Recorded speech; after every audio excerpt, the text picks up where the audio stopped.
La historia de Daniel Ricciardo en la Fórmula 1 ha llegado a su final. El Gran Premio de Singapur fue el escenario de su despedida. Si bien no había nada oficial, uno podía ver la atmósfera un tanto enrarecida. Antes de largar, en la cara del australiano podía percibirse que era consciente de que ese sería su last dance en la Fórmula 1.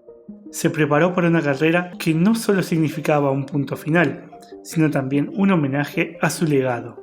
A pesar de las dificultades que había enfrentado durante la temporada, se le dio la oportunidad de registrar la vuelta más rápida, un gesto simbólico que, no quiero engañarlos, a Red Bull le favorecía, en particular a Max, en su lucha por el campeonato, y tras cruzar la línea de meta y viendo sus entrevistas con diversos periodistas, se notaba un sabor a despedida. Sé perfectamente que llego tarde al tema del retiro de Ricciardo, pero no es sobre la noticia que va este video, sino sobre una pregunta que me hago. ¿Cómo puede ser que un piloto que en 2014 y 2016 fuera tercero en el campeonato, solo superado por los dos Super Mercedes de entonces, y que le diera batalla a Max Verstappen con el mismo auto en Red Bull, termine siendo superado por Yuki Tsunoda? ¿Qué fue lo que pasó en el medio? ¿Por qué tuvo un bajón tan pronunciado? ¿O acaso el australiano siempre fue un piloto sobrevalorado? Eso es lo que intentaré descubrir junto a ustedes en este video. Ricciardo llegó a la Fórmula 1 como un joven prometedor y rápidamente se convirtió en uno de los pilotos más carismáticos del circo. Tras su debut en Hispania, donde mucho no podía hacer y cuyo mayor mérito sería no ser un estorbo en la pista ni chocar a lo Latifi, podría decirse que cumplió con su objetivo. Su paso por Hispania, HRT, sirvió más que nada para poder foguearse y mostrar qué podía manejar en esta categoría. Pasaría a Toro Rosso en 2012, donde estaría 2 temporadas con un auto que le daba mejores prestaciones y la posibilidad de sumar puntos mucho más seguido que el HRT, aunque en su primer año sería superado en puntos por el novato Charles-Éric Vergne, cosa que revertiría en la temporada siguiente. En 2014 el retiro de su compatriota Mark Webber le abrió las puertas en Red Bull. Ese año se estrenaba una nueva reglamentación, donde se pasaba de motores V8 a híbridos V6. Hay quienes sostienen que su compañero nunca se adaptó del todo a este cambio. Eso puede explicar la facilidad con la que venció el joven maravilla Sebastian Vettel, aunque nobleza obliga, siempre estará, para muchos, incluyéndome, la sospecha que el equipo no le jugó limpio al alemán al saber su partida a Ferrari. Pero fue una contundente temporada de Ricciardo sobre Seb, por 238 a 167 puntos, incluyendo 3 victorias y 8 podios, por ninguna victoria y 4 podios de Vettel. Luego, en 2015, fue superado por Daniil Kvyat por solo 3 unidades. En 2016, cuando el ruso fue reemplazado por la entonces más grande promesa de la categoría, Max Verstappen, sería Daniel quien lo venciera en puntos y le mostraría ciertos límites. Por ejemplo, en 2016, tras un comienzo fuerte en el equipo del neerlandés, desde España hasta Gran Bretaña, sería Mad Max quien venciera a Sonrisas por 77 a 64. A partir de allí, Ricciardo terminó el año de mejor manera, 156 a 114. La cuenta final, Ricciardo 220, Verstappen 191. En 2017 volvió a ganarle a la joven promesa por 200 a 168 y en 2018 venía superando al neerlandés por 118 a 105 hasta Hungría. A partir de allí, una vez que se supo que Ricciardo se iría a Renault, los números cambiaron mucho, ya que fue una derrota con Max por 52 a 144, para finalizar ese año 249 a 170 a favor del neerlandés. Aquí viene el punto de quiebre en la carrera de Ricciardo. ¿Por qué abandonar Red Bull? Bueno, el ascenso de Max era imparable. Además, los pilotos al perder siempre verán fantasmas. En ocasiones estos son reales, en otros no.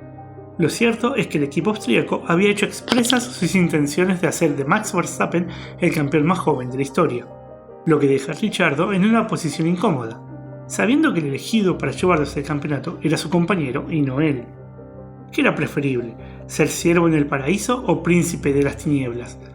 Era mejor quedarse en Red Bull sabiendo que el equipo haría todo lo posible por darle el campeonato a Max o ir a otro lugar donde él fuera el líder del proyecto. Su paso por la casa austríaca fue memorable, con 7 victorias y 2 terceros puestos en el campeonato. Desde los números, indudablemente estuvo lejos de la lucha por el campeonato, pero hay que darle su mérito a esas posiciones finales porque los únicos que estuvieron por encima de Ricciardo fueron Hamilton y Rosberg, con unos Mercedes que andaban muy holgados por ese entonces. Además, sirvió para crear una marca de la casa, el Joy, una celebración en el podio que consistía en beber champán que le daban al vencedor utilizando su botita con la que acababa de acelerar el auto. Ricciardo era la mezcla de talento, carisma y en el ambiente estaba la creencia general que solo necesitaba el auto para ser campeón. Pero ese auto, como ya dije, no se le daría en Red Bull. Decidió ir a Renault para ser el as de espadas de un proyecto que, admitámoslo, no sonaba nada mal y se planteaba muy realista. No le ofrecían un campeonato inmediatamente, pero sí una evolución para en 2 o 3 años sí poder pelear por su tan ansiado título. Acompañado por Nico Hülkenberg parecía la mezcla perfecta de talento y futuro, pero en ese 2019 fue bastante duro. No hubo ni siquiera podios para el equipo galo y lo positivo fue que venció claramente a su compañero de equipo, al punto que el alemán se quedó sin asiento para el año siguiente.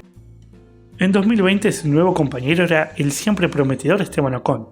Renault mostró una mejoría conforme avanzaba la temporada, al punto que pelear por podios no sonaba tan descabellado. Sin embargo, el equipo francés implosionó, pero ese es material para otro video. Nunca sabremos qué tanto vio Ricciardo venir esto, porque armó nuevamente sus valijas para marcharse lo más lejos de allí. En esta última temporada en el equipo del rombo, el hombre de Oceanía aplastó a Ocon sumando casi el doble de puntos. Su ida a McLaren parecía un movimiento lógico. El equipo inglés venía en franco ascenso tras tocar fondo unas temporadas atrás. Pero indudablemente fue en Woking donde comenzó un abrupto declive en el hombre siempre sonriente. Fue ampliamente superado por la joven promesa británica Lando Norris, en ambos años que compartieron equipo. Quizás fue un baño de realidad del que nunca se recuperó. Su prime había pasado y sus opciones por tener el 1 pintado en su auto ya no llegarían. Más allá de una victoria en Monza que sacó de la galera, aunque nobleza obliga, el equipo le pidió a su compañero que no lo atacara y tampoco sabremos si lo hubiera conseguido de no ser por el choque entre Verstappen y Hamilton. Pero McLaren sí mostraba mejoría, aunque él no. La presión comenzaba a ser cada vez más grande, su compañero peleaba por podios y carreras y él siempre quedaba detrás suyo. La distancia entre Daniel y su compañero era cada vez más grande. Para darse una idea de la diferencia entre ambos, en 2022, Norris hizo más del triple de puntos. Ricciardo casi que se arrastraba por las pistas en la última mitad de la temporada. Y si bien es cierto que el MCL36 estaba bastante por detrás de los Red Bull, Ferrari y Mercedes, sí era un auto para sumar puntos de manera consistente. Diría que su posición natural era para que sus pilotos ocuparan el 7º y 8º lugar. Mientras Norris sumó en 14 de 22 carreras, Ricciardo lo hizo en solo 8 de 22, así que el equipo Papaya lo dejaría sin asiento en 2023. Y como el tipo que cuando se divorcia vuelve a la casa de los padres, por eso que uno siempre vuelve al lugar donde es feliz, aceptó quedar como reserva en Red Bull. Y no nos engañemos, la intención era hacer luchar del piso a Checo Pérez. El mexicano estaba lejos del rendimiento de Verstappen, por lo que el australiano fue a la escudería de las latitas energizantes con serrucho en mano.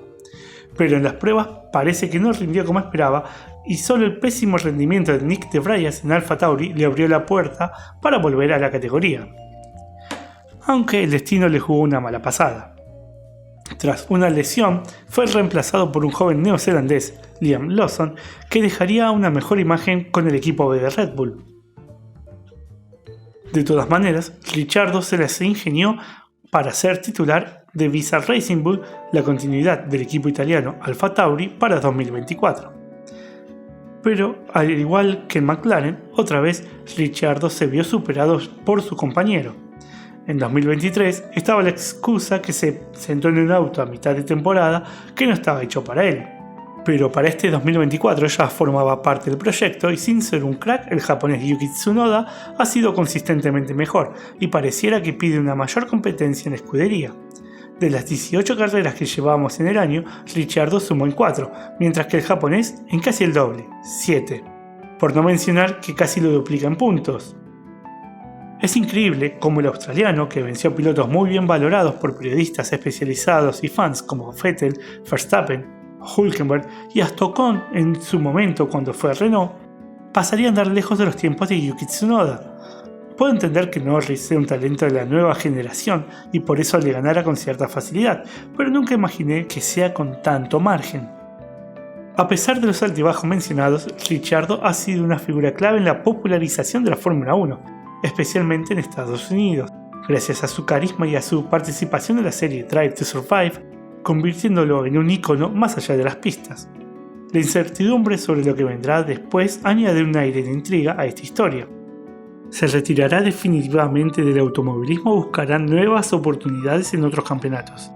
Particularmente siempre lo vi muy cómodo en el ambiente norteamericano, por lo que no me sorprendería verlo en el NASCAR, pero eso solo el tiempo dirá qué decisión tomará. En su retiro, Daniel ha marcado la vuelta récord para quitarle un punto a Lando Norris en la lucha por el campeonato y bromeó sobre la situación, pero nos recuerda un poco lo cruel que es la Fórmula 1. Hasta el final van a tratar de sacar el máximo provecho de un piloto aún sabiendo que ya no lo tendrán en cuenta. Ricciardo se irá sin una merecida despedida, con un anuncio entre semana donde confirmaban que sería reemplazado por Liam Lawson. Con sus 8 victorias y 32 podios sin tener nunca el mejor auto, no son tantos los pilotos que puedan atreverse a decir que tienen más carreras ganadas con ese detalle. Quizás muchos comenzaron hace poco a ver la categoría y no entiendan las razones de tanto alboroto por la retirada de un piloto que solían ver en los últimos lugares. Pero quienes hemos visto sus mejores años, aquellos donde con un Red Bull no dominante podía meterse en medio de los Mercedes de Hamilton y Rosberg, nos hace ser conscientes de estar ante la primera despedida de varios pilotos de una generación que se irá sin tener quizás los logros para trascender estadísticamente. Se sabe que en el automovilismo tener un auto rápido es fundamental para ser campeón, y para Ricciardo, haber pasado sus mejores años a la sombra de un Mercedes-Benz insuperable le quita un poco de brillo a su carrera. Suelo creer que los buenos pilotos se ven cuando tienen un buen auto, y los grandes de la historia cuando no lo tienen. Quizás Daniel no dio la talla para ser un crack, porque se lo vio brillar cuando tuvo un equipo de primer nivel que lo respaldaba, pero cuando fue a escuderías que no lo protegían tanto y que quizás había que lucharlo un poco más, fue perdiendo el brillo. En mi opinión, fue un piloto bueno con destellos de gran habilidad. Cuando no estaba motivado o cómodo, podía perder con pilotos de la talla de Verne, Kvyat o Tsunoda, pero enfocado y en su prime, era un digno rival para cualquier campeón. Los espero en la caja de comentarios para ver su opinión sobre Daniel, para saber si fue un buen piloto, un crack o uno totalmente sobrevalorado. Soy George Muske y eso es todo por hoy. Hasta el próximo video.